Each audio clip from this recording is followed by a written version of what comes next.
It is Wednesday? Yeah, that sounds right. It is December 4th, 2024. My name's Graham Mosimann. Welcome to this edition of Game on Hockey, your quick rip around the hockey world in 10 minutes or less. And we have an absolute banger of a show to get into today. Before we do, though, I want to tell you about Hyperdrive Hockey, a show that gets into the really nitty gritty of hockey that we can't necessarily do because we have a 10-minute time limit. That's not true, though, for Max, Daphne, and Kevin, where they really dive into stuff and having a show that is where English isn't their first language is so cool to listen to, especially if you're a longtime hockey fan, because just the language is slightly different than what you may be used to around hockey, and it's wonderful and so refreshing. They also bring a completely different perspective than you may be used to if you've been a long-time hockey fan that has only really consumed Anglophone stuff. So give it a go.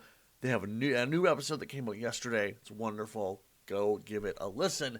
But we start our rip around the NHL today in Calgary. We all knew this was going to be a big emotional night, as it was the first time Columbus was returning to Calgary since the awful events that we all remember from right before the season. And it was so awesome to see the tone that the Calgary Flames really tried to take with this one in terms of like in-game presentation, because they really went and made everything to be about a celebration of Matthew and Johnny, which was so nice to see, because we spoke about this on the show yesterday. It was like, okay, the family has been through so much. Can we please give them a break? But starting out from both the Flames and Blue Jackets all wearing Gaudreau jerseys, to Johnny being named first star in the Flames 3-0 win, it was much less melancholic and much more a celebration of the incredible life that both Johnny and Matthew lived. And that was kind of the perfect tone for them to take, I think. If you can go find some time to rewatch that game, at least the end of it. Very, very, very worth your time. I'd love you to play you some of the highlights of it, but it can't, because the NHL loves a good lawsuit, and we don't want to get demonetized.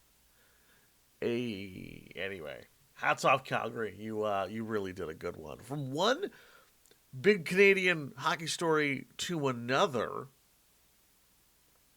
we head to Montreal, where Patrick Laine, who has maybe had one of the weirdest careers we've ever seen from a second overall pick, after getting into the player assistance program, after being moved out of Columbus, after having this fresh new start with what feels like the perfect fit with him in Montreal, with him getting hurt, there wasn't a single person I could find who was not over the moon for Patrick Laine to get onto the ice, get a crazy standing ovation from the fans at Bell Center, and holy crud, he deserved it, because he absolutely ripped a shot that ended up being his big welcome back to the NHL. It was like vintage Patrick Laine. I know that sounds weird because he still kind of feels like a young guy, even though he's from the Austin Matthews draft and time endlessly keeps pushing forward. He was also named first star of the game and was interviewed afterwards. And in the words of Laine, that was the most outrageous thing I've heard in my life. It was something I'll be for sure remember forever. That was the coolest thing I've ever seen. Pretty humbling. I'm just grateful and just thankful to be here after he got this just crazy reception of love from everyone at the Bell Center. And I want this to work out for Patrick Laine. If you remember, before he was drafted, he had that incredible World Juniors performance where it was him, Sebastian Aho, and Jesse Puljujärvi on one line. That was just this Finnish wrecking machine. And, Sebastian Aho has been incredible. Laine has had a really, really great career. Jesse Puljujärvi never really became what people thought he was going to be in, but anyone that has a fond memory of especially that particular era of the World Juniors, I'm hoping is really stoked for Patrick Laine today because, oh boy, he absolutely deserves it as as Montreal gets to welcome back someone who should make a very big difference in their season. I don't know what's happening in Nashville. It's really weird. Maybe you shouldn't have a iconic coach come back as your general manager because sometimes it works bad, and that's kind of what it's turning into right now for Barry Trotz as he is being humbled aggressively by every single player he's let walk out the door. Dante Fabro, who has been a fantastic addition for the Columbus Blue Jackets when they picked him up on waivers. He's performed incredibly well since getting there. And Phil Tomasino, since being traded to Pittsburgh for basically nothing, like just a handful of picks, which is weird behavior when you have like a pretty high-end talent like Tomasino. And yeah, maybe he never hit the crazy heights that some people thought he would after another pretty impressive World Juniors performance. Are we seeing a theme here with the World Juniors? Maybe they're not that important to dictating player quality. I know, it's crazy. But Tomasino had a gorgeous backhander to set up Evgeny Malkin for a goal yesterday. And he's done nothing but perform well since being put in Pittsburgh. And yeah, Pittsburgh's terrible. And so anyone with a pulse there that can vaguely shoot the hockey puck looks like they're going to be pretty good. Still pretty rough move, Barry Trotz, to have two players that you traded away for almost nothing go to other teams and be awesome. Weird stat to wrap up the show. We love a weird stat here on Game On Hockey.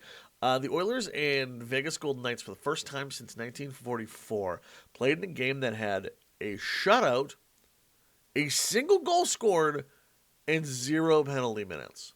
It was another very weird instance of the Oilers getting absolutely goalied this year, as Adin Hill put on a very good case on why he should be the starter for Team Canada going into Four Nations face-off. Now, when you're trying to make big decisions for Team Canada goaltending, and it's coming down to Adin Hill, Jeffrey Skinner, Stuart Skinner. There's too many of them. When you're trying to make a goalie decision that comes down to Joey Daccord on if he has a Canadian passport or not, Stuart Skinner, or Adin Hill, not great times for the Team Canada goaltending prospects, but we will find out what the Four Nations face-offs roster look like later on today.